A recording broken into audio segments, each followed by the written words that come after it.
Hello বন্ধুরা, আমি আবারও আপনাদের কাছে একটা নতুন রেসিপি ভিডিও নিয়ে চলে এলাম।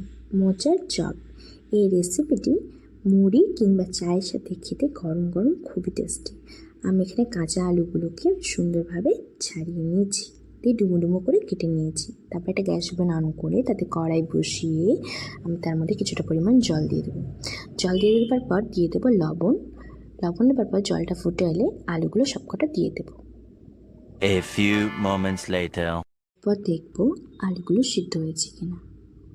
আলুগুলো সিদ্ধ হয়ে গেলে সবকটা আলু জল থেকে তুলে নেব। তুলে নেবার পর আমরা এখানে নেব 4টা কাঁচা লঙ্কা। তারপরে কাঁচা লঙ্কাগুলো ছোট ছোট করে কুচি করে নেব।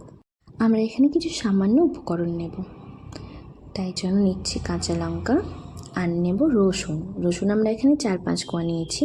ঠিক রসুনটাকে সুন্দরভাবে ছাড়িয়ে রেখে সেটাকে কুচি কুচি করে নিচ্ছি ছুরির সাহায্যে।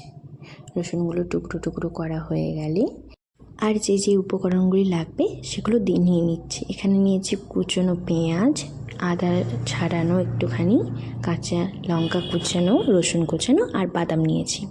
তারপর একটা বোলের মধ্যে নিয়ে নিচ্ছি বেসন আর চালের গুঁড়ি। বেসনটা বেশি, চালের গুঁড়োটা সামান্য পরিমাণে।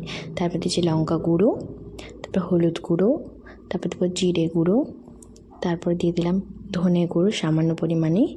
এরপরে দিয়ে দেবো কালো জিরে, তারপরে দেবো সামান্য পরিমাণে লবণ, আর তারপরে যে শুকনো জিনিসগুলো ছিল ওগুলো একবার মিক্স করে নেব।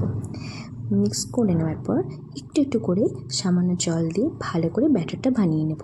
ব্যাটার ঠিক গাঢ় গাঢ় টাইপেরই হবে একটুখানি, আমি যেমন বানিয়েছি ওই রকম ব্যাটারটা হবে। তারপরে নিয়ে নিচ্ছি একটা বলে মোচা। মোচাটাকে অবশ্যই নুন হলুদ দিয়ে সিদ্ধ করা, কুচি করে নুন হলুদ দিয়ে সিদ্ধ করা। তারপরে আলু। এই আলুগুলো মোচার সাথে সিদ্ধ করা হয়েছে বলে একটু কালো কালো লাগছে। তারপরে ওই আলুটাই হবে না বলে আমি আরেকটু আলু সিদ্ধ করেছিলাম, যে ওই আলুগুলো দিয়ে দিলাম। তারপর দিয়ে দিলাম যেই বাদামগুলো খোসা ছাড়িয়ে রাখা ছিল সেই বাদামগুলো দিয়ে দিলাম, টুকরো করা বাদাম। তারপরে দিয়ে দিলাম পেঁয়াজ কুচি, আর দিয়ে দিলাম রসুন কুচি, তারপর দিয়ে দিলাম কাঁচা লঙ্কা কুচি, আর আদাটাকে একটু গ্রেটারের সাহায্যে গ্রেট করে দিয়েছি যাতে হালকা মুখে লাগে। তারপরে দিলাম হলুদ গুঁড়ো আর লঙ্কা গুঁড়ো, ধনে গুঁড়ো, জিরে গুঁড়ো, আর তার সাথে দেবো একটু সামান্য পরিমাণে গরম মশলা। তারপরে ভালো করে মিক্স করে নেব হাত দিয়ে চটকে চটকিয়ে। আলুগুলো যাতে একটু হালকা হালকা থাকে, বাকিটা ভালো করে মিক্স করে নেব। তারপর দিলাম লবণ, দিয়ে আবারও ভালো করে মিক্স করে নেব। মিক্স করে নেবার পর এরপর সাইডে একটা প্লেট নিয়েছি। তারপরে হাতে একটু সামান্য সরষের তেল নিয়ে নেব। সরষের তেল নিয়ে নেবার পর গোল গোল করে যে মিক্স করে রেখেছিলাম আমরা মোচাটা আলু দিয়ে, ওই মিক্সটা থেকে গোল গোল করে হাতের মধ্যে একটু চ্যাপটা করে চপের আকার করে নেব। সেম প্রসেসে বাকিগুলো করে নেব। দেখবেন এটা খুব সামান্য উপকরণে মোচার চপ তৈরি হয়ে যাবে, আর খেতে কিন্তু খুবই টেস্টি। বাড়িতে বাড়িয়ে খেয়ে দেখবেন একবার, নিশ্চয়ই খেতে খুবই ভালো। নিশ্চিন্তে বানাতে পারেন একবার বানালে বারবার বানানোর ইচ্ছা করবে। আপনাদের সাথে কথা বলতে বলতে আমার কিন্তু বাকি চপের পুরটা বানানো হয়ে গেছে। এরপরে আমরা সামান্য একটু বেসন নেব। বেসনটার মধ্যে কোনো কিছু দেওয়ার দরকার নেই, শুকনো বেসন। সেই বেসনটাতে যে আমরা চ্যাপটা করে রেখেছিলাম পুরটাতে, ওই পুরটা দিয়ে ভালো করে একবার নাড়াচাড়া করে নেব যাতে বেসনটা লেগে যায় পুরটার মধ্যে। দিয়ে তারপরে একটা গ্যাস ওভেন অন করব। তারপরে একটা কড়াই বসিয়ে সেই কড়াইটার মধ্যে আমরা রিফাইন তেল ডিপ ফ্রাই করার জন্য দিয়ে দেবো গরম হতে। তেলটা গরম হতে হতে আমরা যে ব্যাটারটা বানিয়েছি তার মধ্যে দিয়ে দেবো একটু বেকিং সোডা বা খাওয়ার সোডা, দিয়ে ভালো করে ব্যাটারটা একবার নাড়াচাড়া করে নেব যাতে মিক্স হয়ে যায়। মিক্স হয়ে যাওয়ার পর আমরা যে শুকনো মোচার যে মিক্সের পুরটা বানিয়ে রেখেছিলাম ওই শুকনো এটাতে দিয়ে ভালো করে ডুবিয়ে একটু তেলে ছেড়ে দিলেই ব্যাস।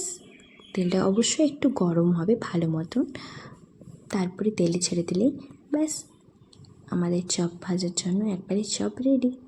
তারপরে সেম প্রসেসে আমি চপগুলো দিয়ে দেব তেলের মধ্যে, গরম তেলে দেওয়ার পর চপগুলো একটু ওলট পালট করে নেবেন ওলটপালট করার পর যখন লাল লাল হয়ে আসবে আমাদের চপ একবারে রেডি। এই চপটা আপনারা এমনিও খেতে পারেন, অথবা চায়ের সাথে, কিংবা মুড়ির সাথে, অথবা টমেটো কেচাপের সাথে। খেতে কিন্তু খুবই সুন্দর। অবশ্যই একবার বাড়িতে ট্রাই করে দেখুন, আপনাদের খুবই ভালো লাগবে। একবার বানালে বারবার বানাতে ইচ্ছা করবে। আর কেউ যদি মোচা খেতে একদমই পছন্দ না করে আমার মতন, তাহলে একবার বাড়িতে বানিয়ে দেখুন, বারবার খেতে ইচ্ছা করবে। অবশ্যই এটা আমার খুবই প্রিয়, আপনারাও একবার ট্রাই করে দেখুন। আপনাদের সাথে কথা বলতে বলতে কিন্তু আমার চপটি একবারে রেডি হয়ে গেছে। অবশ্যই একবার ট্রাই করে দেখুন, খেতে খুবই সুন্দর। কোনো নতুন রেসিপি জানা থাকলে অবশ্যই আমাকে শেয়ার করতে পারেন। Thank you for watching my video. Please share and subscribe.